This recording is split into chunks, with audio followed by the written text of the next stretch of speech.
नमस्कार साथियों। आज हमारे साथ मैं एक ऐसी हस्ती को लेकर आया हूं कि जिन्होंने संघर्ष की एक मूर्ति के रूप में कार्य किया है और मैं कहूं कि संघर्ष से आज वो सफलता के पायदान पर पहुंच चुके हैं। तो जी हां साथियों, एक छोटे से कस्बे से निकलकर हमारे साथ आज आरपीएससी भूगोल व्याख्याता के अंदर 179वीं रैंक पे चयनित श्रीमान आबिद खान, जो कि बिसाऊ के एक छोटे से कस्बे से निकले हैं और आज स्कूल लेक्चरर के एक राजपत्रित पद पर पहुंच गए हैं। इनकी जो कहानी है, अगर आप पूरी सुनोगे तो मैं दावा करता हूं कि आप इस कहानी से इमोशनल हो जाएंगे कि किस प्रकार एक छोटी सी जगह से निकला हुआ एक व्यक्ति लगातार संघर्ष करता है और लगातार अपने संघर्ष को जारी रखता है और सफलता के मुकाम पर पहुंचता है। तो मैं स्वागत करना चाहूंगा हमारे इस YouTube चैनल पर। तो श्रीमान आबिद खान, आपका बहुत बहुत स्वागत और अभिनंदन। शुक्रिया सर, आपने मुझे मौका दिया है यहाँ बुला के, उसके लिए मैं आपका तहे दिल से शुक्रिया अदा करता हूँ। और जो रैंक आई है इसके लिए भी मैं आपका भी शुक्रिया अदा करता हूँ। मेरे सभी गुरुजनों और मेरे वालिद और वालदा का भी शुक्रिया अदा करता हूँ कि उनकी दुआओं की बदौलत मैं आज इस मुकाम पे पहुँचा। बहुत बहुत अच्छी बात कही इन्होंने अपने शुक्रिया में और स्वागत में ही, कि अपनी सफलता का श्रेय इन्होंने अपने माता पिता यानी वालिद और वालदा को दिया। जी हाँ दोस्तों, आपको सफलता प्राप्त हो ये सबसे ज्यादा उम्मीद आपके वालिद यानी आपके पिता और माता को होती है। तो मैं यहीं से शुरुआत करता हूं कि कभी भी आप अपने माता पिता का दिल न दुखाए, उनकी अपेक्षाओं पे खरे उतरे। तो मैं आबिद खान जी से जानना चाहूंगा कि उनका संघर्ष कब शुरू हुआ, कहां से शुरू हुआ और इस संघर्ष में क्या कभी उनको ये लगा कि वो टूट रहे हैं। तो मैं जानना चाहूंगा आबिद खान जी से कि आप अपने संघर्ष की कहानी हमारे व्यूअर्स से, हमारे YouTube चैनल के श्रोताओं को आप बताएं कि आपने किस प्रकार संघर्ष किया। सर, मैंने 2009 में पीजी ज्योग्राफी से लोया कॉलेज शुरू से की और वहाँ भी मैं सेकंड टॉपर रहा था। उसके बाद में कॉन्फिडेंस में आ गया था कि अपन जो इंटेलिजेंट हैं बहुत ही, तो कंपटीशन तो क्या होता है, इसको नॉर्मली कर लेंगे। 2009 में आरपीसी का कि 2009 में भर्ती निकली थी, प्रथम श्रेणी की फर्स्ट ग्रेड की। उस भर्ती में मैं बैठा था, लेकिन उस भर्ती में मेरे को ये नहीं पता था कि हमें पढ़ना क्या चाहिए और छोड़ना क्या चाहिए। लगातार एग्ज़ाम दे के आया, केवल एक ही किताब पढ़ता रहा और वहाँ जब रिजल्ट आया तो उसमें पास तक ही नहीं पहुँचा। उसके बाद मैं फिर गांव चला गया बिसाऊ, और बिसाऊ में एक प्राइवेट स्कूल में पढ़ाना शुरू कर दिया। यहाँ पर मैं 12 महीने पढ़ाता रहा 2010 तक। 2010 में मेरा साथी है और बड़ा भाई है अशफाक, उसने मेरे को मोटिवेट किया कि तू यहाँ कहाँ गया, तू यहाँ से निकल जा और कहीं हॉस्टल चला जा। तो उसने मेरे को मोटिवेट करके झुंझुनू हॉस्टल खेतरी महल में भेज दिया। मैंने 2010 के अंदर सेकेंड ग्रेड उर्दू से भर्ती आई थी, मैंने उसमें तैयारी की। तब वहाँ जाके मैंने देखा कंपटीशन क्या होता है, साथ वालों को देखा तो काफ़ी लोग तैयारी कर रहे थे। तब वहाँ मेरे को पता चला कि मेरे को कुछ भी नहीं आता है, मैं तो ऐसे ही कुएं का मेंढक बना हुआ हूँ। वहाँ मैंने तैयारी करनी शुरू की। तो उस भर्ती में 27 पोस्ट थी पूरे राजस्थान में, मैंने तैयारी की, मात्र मैं 30 नंबर से उस भर्ती से रह गया था। उसके बाद मेरे को कॉन्फिडेंस आया कि भाई मैं तैयारी करके सिलेक्शन करवा सकता हूँ। वहाँ पे मैंने फिर कोचिंग ली। उसके जस्ट बाद सेकेंड ग्रेड SST की भर्ती आती है 2011 के अंदर सामाजिक से, और मैंने तैयारी की। वहाँ मुरारका कॉलेज में हिस्ट्री के लेक्चर हैं शाह जी, वो कोचिंग में पढ़ाते, मैं उनके मार्गदर्शन में तैयारी की। उन्होंने मेरे को कॉन्फिडेंस भी दिलाया कि तू तैयारी कर, हो जाएगा। मैंने बेहतरीन तैयारी की सर, और मेरे को पूरी उम्मीद थी कि मेरा सिलेक्शन हो जाएगा, और पेपर भी मेरी उम्मीद के अनुरूप हुआ।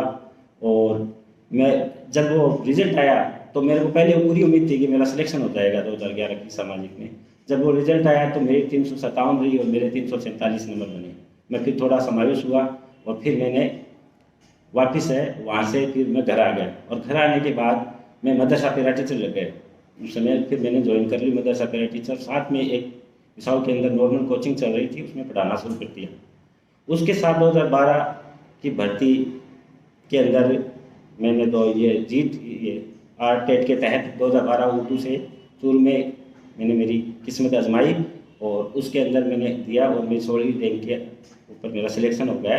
और मैं 11 सितंबर 2012 से राजकीय उच्च प्राथमिक विद्यालय कालूसर में कार्यरत हो गया। उसके बाद मेरे को कॉन्फिडेंस आ गया कि अब तो अपन क्या है कि अपन तो होशियार हो गए, और आगे भी सिलेक्शन नॉर्मल हो जाएगा। 422 पोस्ट आई थी सेकंड ग्रेड उर्दू की, तो इसमें तो अपने को क्या नॉर्मल हो जाएंगे। और तैयारी नहीं की, थोड़ा सा और कॉन्फिडेंट की वजह से फिर मेरे को सिलेक्शन नहीं हुआ। जी हाँ दोस्तों, मैं इनको आबिद जी को यहाँ पे रोकना चाहूंगा। इन्होंने बताई अपनी संघर्ष की कहानी कि इन्होंने परीक्षा देने से पहले ही अपने कॉन्फिडेंस को ओवर कॉन्फिडेंस में बदल दिया। इन्होंने सोच लिया कि क्या है, मैं तो पास हो जाऊंगा, लेकिन किसी ने कहा है कि काबिल बन, कामयाबी आपके कदम चूमेगी। इन्होंने कामयाबी को पहले देखना शुरू कर दिया और काबिलियत को कहीं दरकिनार कर दिया, और ये हर बार परीक्षा देते और किन्हीं कारणों से, कुछ नंबरों से, कुछ पॉइंट्स से ये चयन होने से रह जाते। जहां इनके वालिद है वो बीएसएफ में इंस्पेक्टर रहे हुए हैं, आर्मी से रिटायर हैं, लेकिन छोटे से कस्बे में जहां इनके घर में पढ़ाई का माहौल नहीं था, फिर भी ये भूगोल विषय में प्रथम श्रेणी 70% से ज्यादा इन्होंने अंक प्राप्त किए, और इस कारण से इनमें एक ओवर कॉन्फिडेंस अंदर घर कर गया। तो साथियों, हमें ओवर कॉन्फिडेंस में नहीं आना है, अपने आप को सकारात्मक रखते हुए और अपनी जो कॉन्फिडेंस है उसको बनाए रखते हुए हमें तैयारी करनी चाहिए, और लगातार slow and steady win the race कहा जाता है कि लगातार आप धीरे धीरे प्रयास करेंगे तो सफलता आपको हासिल होगी। तो मैं इनको यही बात इनसे जानना चाहूंगा कि जब आप यहां तक आपको बार बार असफलता लगी, तो क्या कभी आपके मन में ये ख्याल आया कि मुझे अब प्रतियोगी परीक्षा की तैयारी करना छोड़ देना चाहिए? जी सर, एक बार जब 2015 के अंदर ये सेकंड ग्रेड उर्दू में जब मैं रह गया था, तो लगा कि अपनी पढ़ाई तो छोड़ देनी चाहिए, क्योंकि अब तो बिल्कुल भी नहीं हुआ। तो मेरा साथी है जो अभी आपके साथ हैं लोया कॉलेज में, मोहम्मद जावेद खान जो असिस्टेंट प्रोफेसर हैं, उन्होंने मेरे को फुल कॉन्फिडेंस दिलाया कि तेरे में काबिलियत है, तू तैयारी कर। तो फिर मैंने क्या किया, 2015 में फिर फर्स्ट ग्रेड की भर्ती निकली थी, 1182 पोस्ट, काफ़ी पोस्टें थी, और मैंने जमकर तैयारी की। इस बार मेरे को पूरा कॉन्फिडेंस था कि इस बार मैं सिलेक्शन करवाती रहूँगा, और तैयारी भी बहुत अच्छी थी और पेपर भी बहुत अच्छा हुआ। लेकिन वो भर्ती अगर आपने सुनी तो वो थोड़ी विवादित हो गई, क्वेश्चन वगैरह डिलीट होने की वजह से। उसकी मेरिट 242 रही और मेरे 239 नंबर बने, 238.87। फिर काफ़ी मायूस हो गया मैं कि अपना सिलेक्शन किस्मत में नहीं लिखा है। फिर मैंने कोशिश की कि वो चलो रिवाइज में हो जाएगा, लोगों ने कहा कि ये वेटिंग है उसमें तेरा सिलेक्शन हो जाएगा। तो फिर लड़कों ने क्या किया कि रिवाइज करवाया, तो मैं रिवाइज की मेरे 238 रही, मेरे 235 हो गए। फिर वापस टूट गया, मेरे को अपना ज्योग्राफी से होगा नहीं, क्योंकि मैं वो मेहनत कर रहा हूँ। फिर भी हार नहीं मानी, फिर जावेद ने मेरे को फुल कॉन्फिडेंस दिलाया कि तू मेरे से भी होशियार है और तेरा सिलेक्शन फाइनल है, तू तैयारी कर। तो फिर 2018 में दोबारा भर्ती आई, मैंने लगातार मेरी मेडिकल पीएल भी मैंने सारी कटवा दिए, कंटिन्यू तैयारी की, और आखिरकार मेरे को सफलता मिली, और इस बार मेरा सिलेक्शन वो 179 रैंक के साथ हो गया। जी जी, बहुत इन्होंने जो कहानी बताई कि जहां इनके परिवार में कोई इनको गाइड करने वाला नहीं था, इन्होंने अपने साथियों से गाइडेंस प्राप्त करी, कोचिंग में गाइडेंस ली, उसके बाद कुछ शिक्षक साथी इनके साथ थे जो इनके साथ काम किया हुआ था और बाद में वो कामयाब हो गए, उन्होंने इनके हौसला अफजाई करी, और जिसके कारण ये आज इस मकाम पर पहुंच गए हैं। तो देखो साथियों, कहाँ इन्होंने 2007-8 में पीजी का करी, एमए भूगोल किया, और आज 2020 कंप्लीट हो गया, 2021 में आके इनको अपनी मनचाही कामयाबी हासिल हुई है। तो साथियों देखिए कि ये जो कहानी है इनकी, संघर्ष से सफलता तक लगातार 12 से 13 साल तक इन्होंने संघर्ष किया और आज ये कामयाब हुए हैं।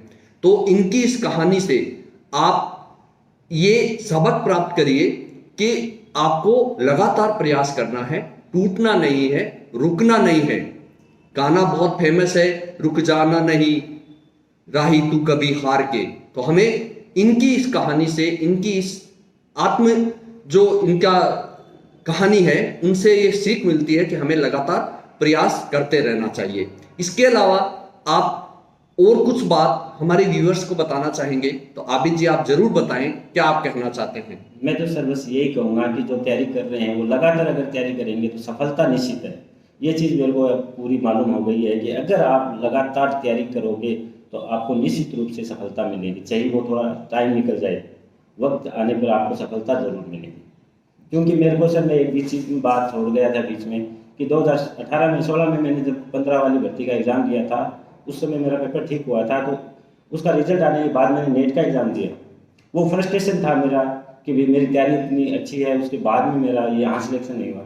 तो वहाँ जब मैं नेट का दे के आया तो मेरी ज़ियारत बन गई थी वहाँ 170 बंदों की जनरल के अंदर, क्यों मैं कैंप खाने से हूँ इसलिए वो हम सेंटर में ओबीसी में नहीं आते, कैंप खाने उसमें जनरल में आते हैं। तो जनरल में जाके मेरी ज़ियारत बन गई, तो मेरे को कॉन्फिडेंस आया कि हम हैं तो होशियार, बस पेपर है वो सेट नहीं हो रहा है, वो वक्त आने पर वो भी सेट हो जाएगा। अल्लाह का शुक्र है कि आखिरकार मेरे को सफलता मिली। अब मेरा नेक्स्ट एक इरादा है कि मैं असिस्टेंट प्रोफेसर की तैयारी करूं और कोशिश करूंगा तो शायद हो सकता है कि सफलता मिल जाए। जी, आपको हमारी तरफ से शुभकामनाएं हैं कि आप और भी आगे मकाम हासिल करें, क्योंकि आपने नेट जेआरएफ किया हुआ है, इसलिए आप कॉलेज के लिए और विश्वविद्यालय के लिए भी आपके पास योग्यता है, तो आप उनकी भी तैयारी करें और आप आगे बढ़े, लोगों का मार्गदर्शन करें।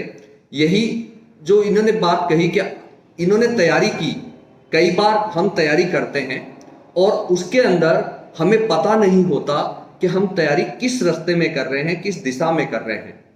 बहुत पढ़ते हैं फिर भी चयन नहीं होता। ये सफलता के लिए कहा जाता है कि आईएएस कौन बनता है? आईएएस वह नहीं बनता जो ज्यादा पढ़ता है, आईएएस वह बनता है उसे पता है कि वो उसे क्या पढ़ना है। ज्यादा पढ़ने से आपका चयन नहीं होगा, आपको ये पता होना चाहिए। इसके लिए आप पुराने वर्षों के जो भी प्रतियोगी परीक्षा की आप तैयारी करें, जैसे अभी रीट की वर्तमान में विज्ञप्ति जारी होने वाली है और बहुत जल्द उसकी परीक्षा आयोजित होगी और बहुत बड़ा तबका है, लगभग 11 लाख बेरोजगारों की एक संभावना है, एक आशा है कि उसे रीट की परीक्षा को पास करना है और सिलेक्शन 3 से 4% लोगों का ही उसमें होगा। तो आप उसमें पहले से ही पुराने पेपर देखिए। बेस आपका एनसीईआरटी की बुक होना चाहिए। जैसा आबिद जी ने मुझे पूर्व में बताया कि उन्होंने एनसीईआरटी की बुक को पढ़ा और वो बेस होना चाहिए। उस एनसीईआरटी की बुक से आपने बेस तैयार कर लिया तो आपका चयन कोई भी नहीं रोक सकता। मैं दावे के साथ आबिद जी के एक्सपीरियंस या मेरे एक्सपीरियंस या अन्य सफलता प्राप्त लोगों के एक्सपीरियंस से ये कह सकता हूं कि सफलता न कोई किताब दिला सकती, न कोई कोचिंग दिला सकती। सब लोग कोचिंग करते हैं, सब लोग किताबें पढ़ते हैं, लेकिन सफल वही होता है जो ये ठान लेता है कि मुझे ये प्रतियोगी परीक्षा पास करनी है, मुझ में कॉन्फिडेंस है, मैं ये काम कर सकता हूं और ईश्वर या अल्लाह मेरे साथ है। बहुत बहुत धन्यवाद। मैं जाते जाते आबिद जी से जानना चाहूंगा कि व्यूअर्स के लिए, उनके लिए कोई मन में और बात हो तो आप हमारे व्यूअर्स के साथ शेयर करें। मैं तो सबसे यही कहूँगा कि ज़्यादा से ज़्यादा वीडियो देखें और उसको सब्सक्राइब करें ताकि आपको भी इससे फायदे होंगे। और डॉक्टर जेबी खान आप यूट्यूब पर जाइए, डॉक्टर जेबी खान लिखिए, इनके सारे चैनल आ जाएंगे। इनमें काफ़ी मोटिवेटेड वीडियो बने हुए हैं, वो आप जरूर देखें ताकि आपको ये जो एग्ज़ाम है उनमें आसानी होगी तैयारी करने की। जी, बहुत बहुत धन्यवाद आबिद जी, आपने हमारे चैनल के लिए वक्त निकाला। और मैं आप सभी व्यूअर से रिक्वेस्ट है मेरी, आपके पास कोई भी प्रश्न हो, मैं आपको आबिद जी के मोबाइल नंबर शेयर कर दूंगा और आप इनबॉक्स में हमसे प्रश्न पूछिए और जो भी कोई क्वेरीज हो आप उन क्वेरीज को हमसे पूछिए। हमारा प्रयास रहेगा कि आप कैसे भी सफल हो। हमारे क्षेत्र के लोग जो एकदम ग्रामीण इलाके से आते हैं वो विद्यार्थी सफल हो, तो हमारा ये प्रयास कामयाब होगा।